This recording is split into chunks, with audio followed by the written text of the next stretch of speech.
We both spoke at the first meeting when we set up Stop the War back in 2001 in Friend's house in Euston. We had an absolutely packed meeting, and many people then could see what was wrong with it. We then built a very, very big movement. And I think it's interesting looking back now, what do you think the long-term impact of that movement was, and what do you think it still can be? Obviously we don't get the 2 million people on the streets as we did in 2003, but I'd like your thoughts about its impact on the wider society, if you like.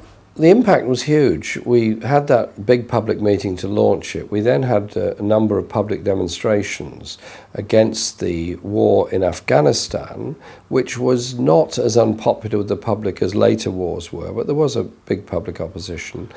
And we then grew into that massive movement that organised the huge demonstration on October the 15th, February the 15th, 2003.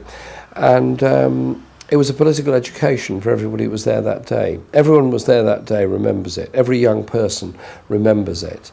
And whilst it didn't stop the war, it did encourage large numbers of MPs to vote against it. And I think later on it did allow us that parliamentary vote that stopped the bombing of Syria. The impact of Stop the War coalition has been to provide a point in the political spectrum where there is a serious group of well thought out, very intelligent, very well informed people who are opposed to wars, are opposed to the strategy which leads to more wars, and provides a solid pole for public debate. If we weren't there, we'd now be, I'm convinced, deeply involved in the war in Syria, maybe involved in other wars as well. But the fact that we're there is a bit of a break on what successive British governments have done.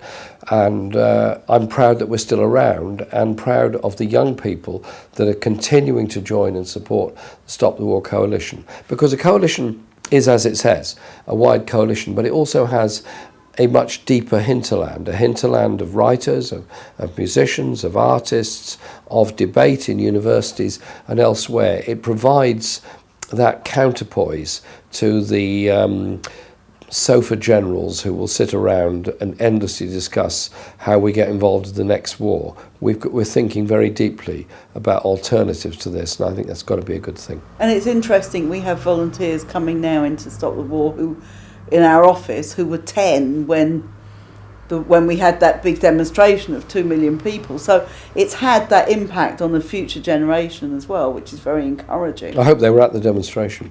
Yes, well, hopefully they'll be at future ones as well.